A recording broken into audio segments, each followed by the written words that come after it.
ano ba itong tinatawag na wood vinegar at ano po bang gamit nito? Itong wood vinegar ay isang produkto ng isang proseso na ginagawa natin sa farm para maligpit ang mga nakakalat na biodegradable na basura. Okay. Opo. Ang mga gamit nito, isa ay pampataba ng halaman, pwede matamis, pwede ding pantaboy ng mga hayop, kung ayaw nating mga insekto na nangangagat sa ating mga halaman, pwede din po siya. Oo, kumbaga organic kasi ito di ba? Opo. So, yung iba naman po, meron din kaming isang chef na umu-order din sa amin. Ginagamit din daw po niya pantimpla sa pagkain. Ayan, kasi nagtatanong po iba, akala nila suka talaga yung mismong alam nating suka.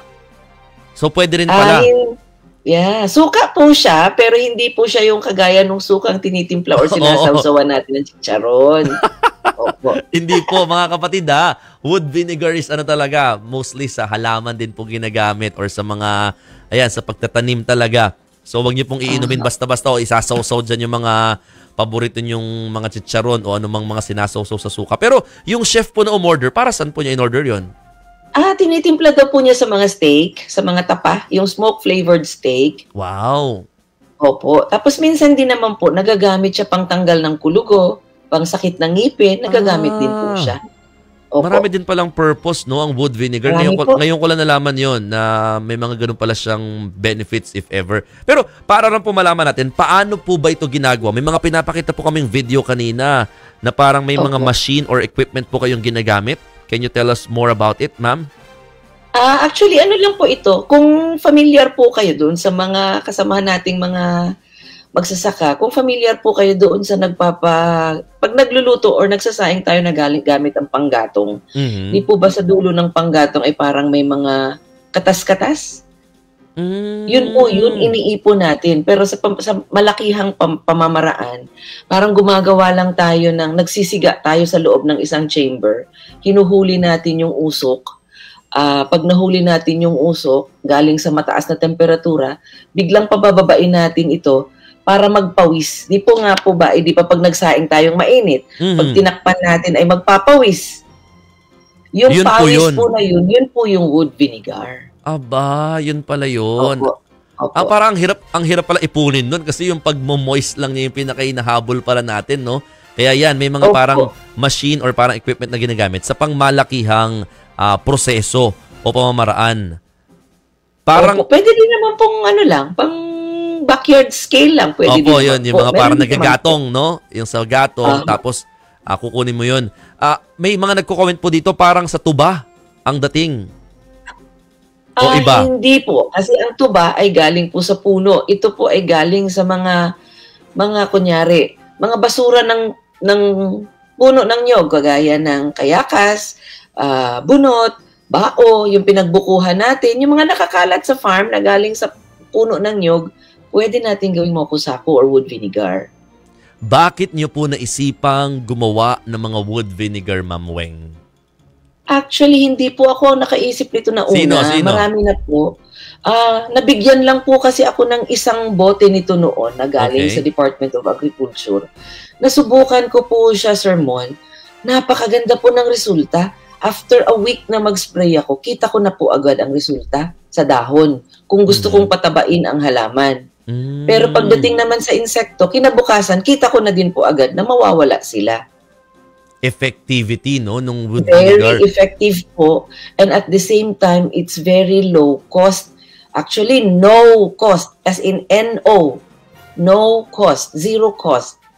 Konting sipag lang dahil iipunin mo yung mga nakakalat sa farm. Tapos, yun na nga, magkakaroon ka ng pagsisigang konti. Controlled naman yung pagsisiga. Tapos, kusa nang iipon yung ating pawis na tinatawag nating wood vinegar. You're mentioning no cost at all kasi I was about to ask, ma'am, no, gaano kalaking tulong po itong wood vinegar, lalo't napakamahal kasi ngayon ng mga pesticide.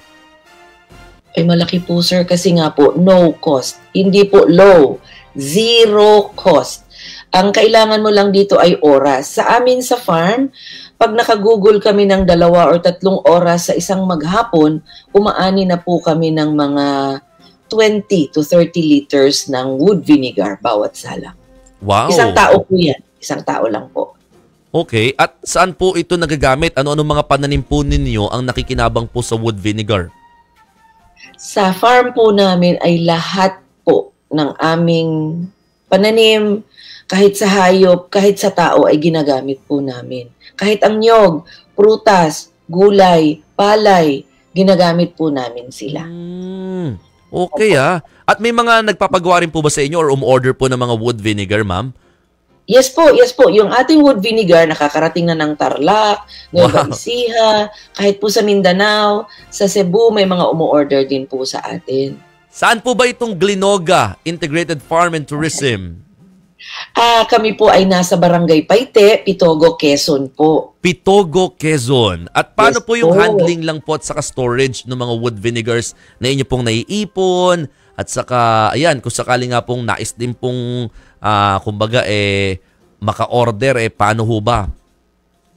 Ito po ay kung paano, pag storage natin, ay kagaya lang din po ng kung paano tayo mag-store ng ordinaryong suka sa bahay, paano tayo mag-store ng ordinaryong pataba sa bahay, pareho din lang po. At kung sakali naman po ay interesado kayong umorder o gusto nyo pong makita kung paano ginagawa, matutunan kung paano ginagawa, pwede po tayong dumalaw sa Glinoga Integrated Farm. Makikita nyo po sa Facebook account namin, Glinoga Integrated Farm, sa Barangay Paite, Pitogo, Quezon. Pwede din po kayong tumawag sa numerong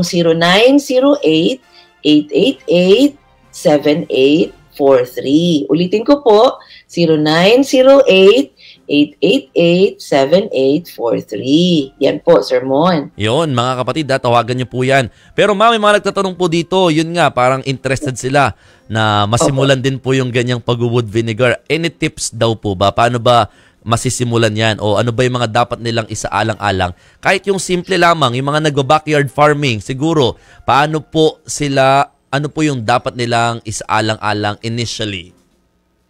Wag po kayong magsiga kung saan-saan. Itabi nyo lang po lahat. Itumpok nyo lang po lahat ng mga nakakalat ninyo sa farm. And then, pag nakita nyo po yung aming makina or ang aming lutuan, ang aming gatungan, pwede nyo na pong gayahin siya. 2 po yung aking shinare kay Sir Mon na video. Yung aking gawa-gawa lamang noon na gawa lang sa mga basura at mga scrap sa farm.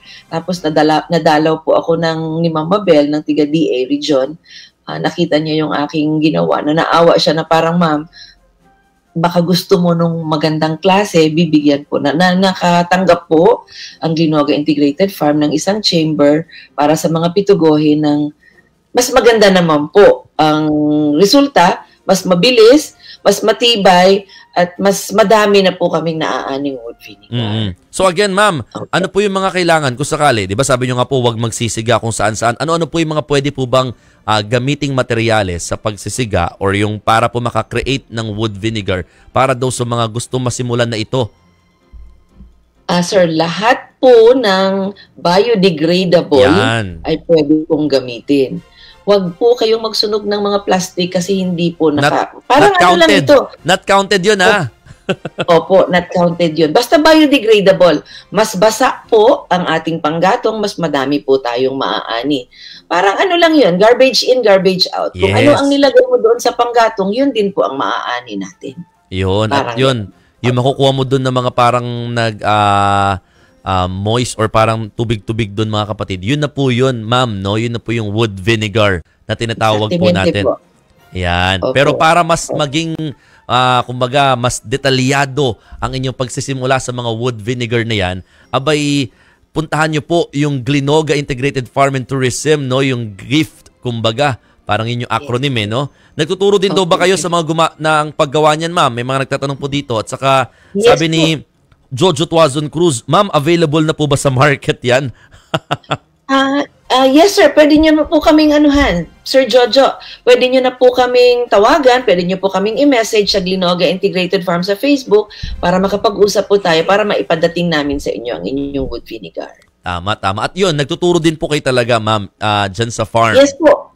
Yes po, kasi tayo po ay isang learning site ng Agricultural Training Institute. Accredited din po tayo ng TESDA. Isa po tayong farm school sa Pitogo, Quezon, sa Bundok Peninsula. Ayos. At saka sa kanila po, mga kapatid, actually, isa po sa sinasuggest sa topic dapat ni Ma'am Weng, permaculture. Tama po ba? Yes po. Yes po, permaculture farm po tayo, sir. Ano po yun? Yung parang Kumbaga, may ecosystem. Alam mo yes, yun? sir, effort. Diba? Ganun yung permaculture. Nako, maganda rin yan, mga kapatid, ha? Pero sa susunod, isingit ulit natin si Ma'am Weng para mapag-usapan po yan. Ma'am, baka may gusto po kayong mga batiin at saka paano nga po at least mas mapalagana pa yung ganitong klaseng pangangalaga sa kalikasan. The floor is yours. At saka yung mga gusto pong mabisita ang inyong farm. Imbita na po natin sila. Sa aking mga kasamang magsasaka at saka mga interesado pa at sa mga kailangan pang hikayating magsaka na po tayo. Ang wood vinegar po ay isa pong napakagandang pataba na pwede nating gawin sa farm. Kahit po sa mga bulaklak, Mother's Day po kahapon, yung mga bulaklak na napakaganda ay napakalaking tulong po ang wood vinegar dito. Kaya magsaka na po tayo ulit. Ma'am, paano doon pag-apply pala ng wood vinegar? May nagtatanong po dito. Ano yun? Display yung ginagawa? Mabilis lang po. Yung wood vinegar ay kanawin lang po natin sa malinis na tubig, yung walang chlorine po na tubig. At yun na po yun, spray na po natin sa Spray mga dahon. Kung hindi naman abot, kagaya po ng puno, yung katawan po, o di kaya Pwede. yung lupa, palagay po ninyo, ay sakop ang ugat, ay pwede na. Yun. So either dahon, Katawan. yung sanga, katawan, o kaya mismong sa lupa. Pwede rin po, mga kapatid, i-apply Pwede yung din mga po wood idilig. vinegar. Kung wala tayong sprayer, pwede din po. Ang alin po? Pwede pong idilig ito, Idilig. ating tinanaw. Okay, idilig. Opo, Sige po. opo. Maraming salamat, Ma'am Ninive Fortune Glinoga. Ma'am Weng, maraming salamat po at mabuhay po kayo. At sana'y makita po Mabuhay namin kayo. yan in person sa Pitogo, Quezon.